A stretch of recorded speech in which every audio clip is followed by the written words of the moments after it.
Teman-teman, pada kesempatan kali ini saya akan berbagi tentang bagaimana caranya penggunaan pupuk organik NASA untuk tanaman tabu lampot.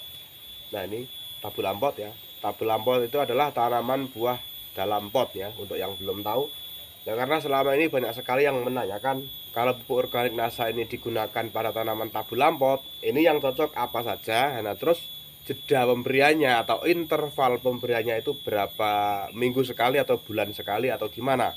Nah, oleh karena itu di sini saya akan membahas tentang pupuk organik NASA ini untuk tanaman tabu lampot atau tanaman buah dalam pot. Nah, di sini sudah saya siapkan tabu lampot ya, satu batang.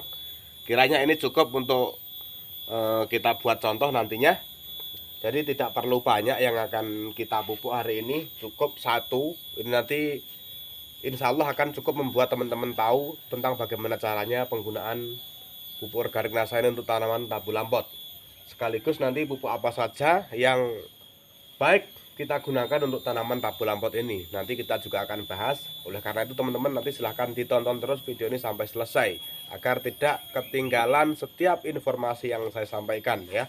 Karena sering sekali saya itu menjumpai teman-teman itu bertanya tentang apa yang sudah saya jelaskan di dalam video. Nah, itu akan sia-sia ya teman-teman. Jadi jika ingin bertanya nanti apa yang belum saya jelaskan di dalam video, agar pertanyaan kita itu lebih bermanfaat lagi untuk terutama Anda sendiri yang bertanya, terlebih untuk orang lain yang juga ikut serta membaca komentar Anda.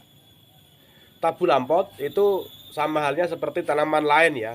Artinya tanaman buah dalam pot ini sama dengan tanaman lain ya, cuma bedanya dia ditanam di dalam pot dengan media tanam yang terbatas ya. Jadi tanahnya sangat terbatas. Ini beda kalau kita tanam di pekarangan atau di tempat-tempat luas ya, maka akarnya itu akan mempunyai potensi penyerapan nutrisi yang lebih luas, berbeda yang kita tanam dalam pot seperti ini. Oleh karena itu pemupukan ini harus lebih sering dibanding dengan yang ditanam di tempat-tempat luas ya, karena jangkauan nutrisinya ini sangat terbatas. Jadi misalkan tanaman yang ditanam di tempat bebas atau di pekarangan, pemupukannya 2 bulan sekali.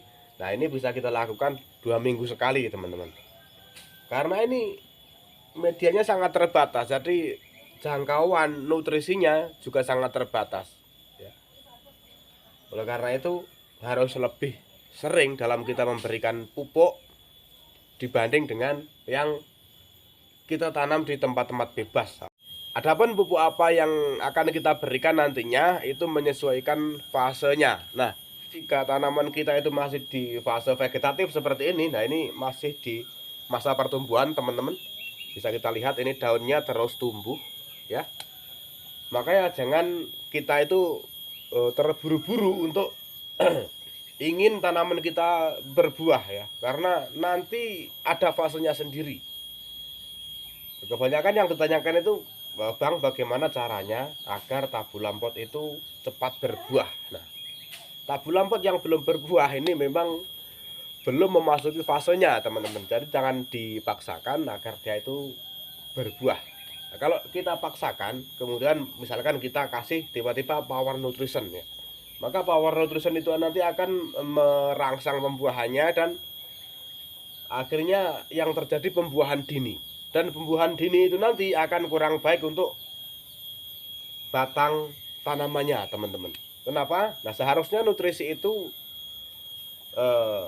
masih digunakan untuk membentuk batang agar lebih kuat teman-teman. Tapi karena adanya power nutrition yang merangsang pembuahan tadi, akhirnya jadilah buah. Nah, nutrisinya itu akhirnya akan ke pembuahan. Jadi batangnya menjadi kurang kuat seperti itu. Kemudian karena ini masih di masa pertumbuhan ya atau fase vegetatif, maka kita akan memberikan Super NASA.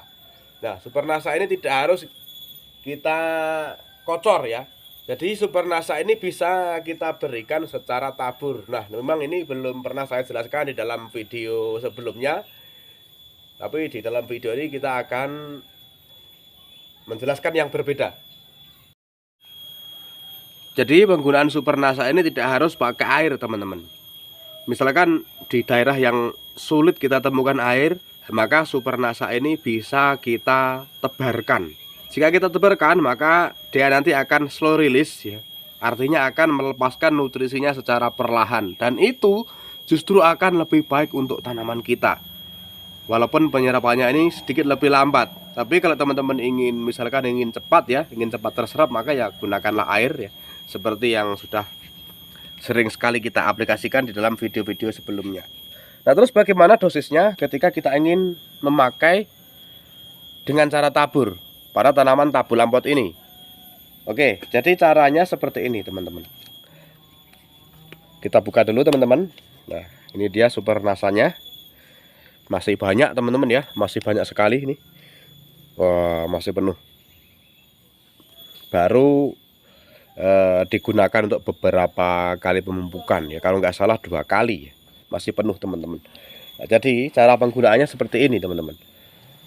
Kita tidak harus menggunakan takaran yang pas ya teman-teman ya. Misalkan jadi pupuknya kita kira-kira aja teman-teman, seperti ini ya, kelihatan ya. Nah, seperti ini saja sudah cukup.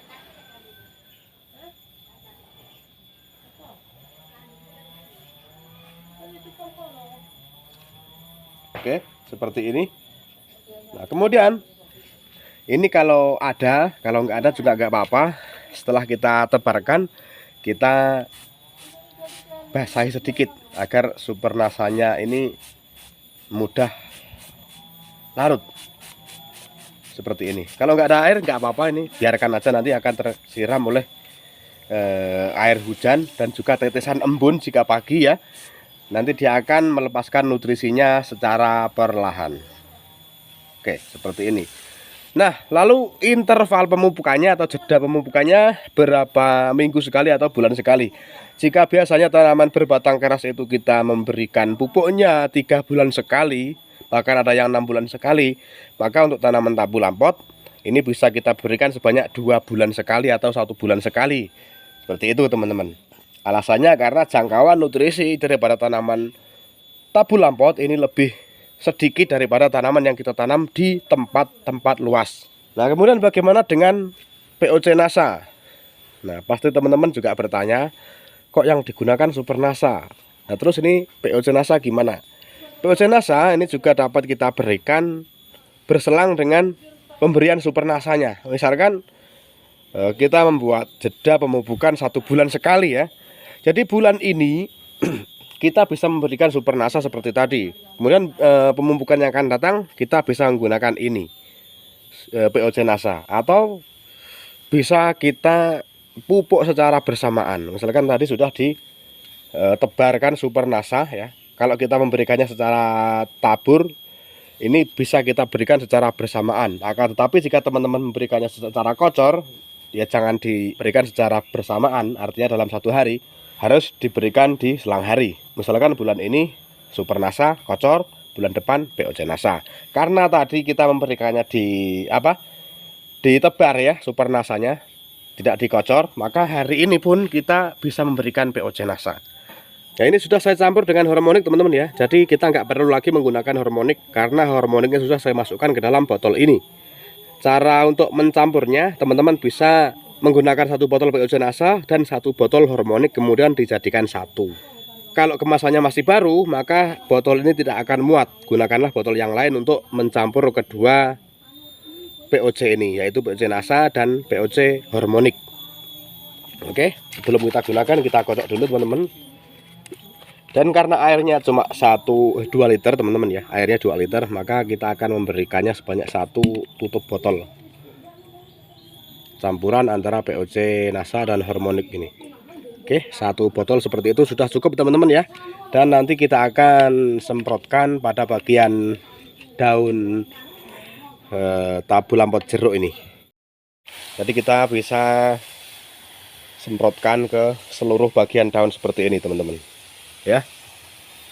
Oke ya, jadi sampai basah usahakan. Nah, ini yang terpenting teman-teman, yang terpenting itu daun bagian bawahnya. Nah, ini juga kita semprot daun bagian bawah itu untuk penyemprotan apapun, bukan hanya tanaman jeruk seperti ini, bukan hanya tanaman tabulam pot, Tetapi tanaman apa saja yang ingin teman-teman semprot, terutama yang kita semprotkan itu adalah pupuk, maka daun yang bagian bawah ini harus kita semprot. Karena stomata daun yang akan menyerap nutrisi ini berada pada daun bagian bawah. Sebenarnya daun bagian atas ada teman-teman ya. Akan tetapi yang lebih banyak ya, stomata yang lebih banyak itu berada pada daun bagian bawah. Jadi daun bagian atas dan bawah sebisa mungkin kita kenakan atau kita semprot biar penyerapannya itu lebih cepat. Oke teman-teman, sudah paham ya. Tadi yang kita aplikasikan adalah Super Nasa ya, dan POC Nasa dan Hormonik. Sedangkan jeda aplikasinya adalah 1 bulan, bisa diselang-seling. Bulan ini pakai Super Nasa, bulan depan pakai POC Nasa. Seperti itu. Kemudian yang belum kita bahas tadi adalah tentang Power Nutrition. Nah, Power Nutrition itu adalah pupuk yang digunakan khusus untuk merangsang pembuahan. Jadi jangan sekali-kali kita memberikan Power Nutrition ketika tanaman kita belum siap berbuah, karena akan memaksa tanaman sehingga akan terjadi pembuahan dini ya. Jadi hindari yang seperti itu. Power Nutrition itu bisa kita gunakan ketika tanaman kita sudah berbuah. Jadi setelah tanaman berbuah yang pertama kali, nanti bisa kita aplikasikan Power Nutrition untuk merangsang pembuahan selanjutnya. Itu adalah pendapat saya teman-teman ya, yang sudah sering saya lakukan. Jadi saya tidak akan mengaplikasikan Power Nutrition jika tanaman itu belum pernah berbuah, seperti itu. Tapi jika teman-teman ingin mengikuti pendapat yang lain, ya saya persilahkan. Jika teman-teman ingin mengikuti saya, ya seperti itu tadi. Karena saya tidak mau tanaman saya itu terjadi pembuahan dini yang akhirnya akan membuat batangnya kurang kuat. Oke teman-teman, mungkin itu saja yang saya sampaikan hari ini. Mudah-mudahan bermanfaat, dan jika video ini bermanfaat silahkan di share agar yang lain juga tahu dengan apa yang kita ketahui. Sampai jumpa lagi di video selanjutnya. Assalamualaikum warahmatullahi wabarakatuh. Semangat pagi dan selamat beragrokompleks.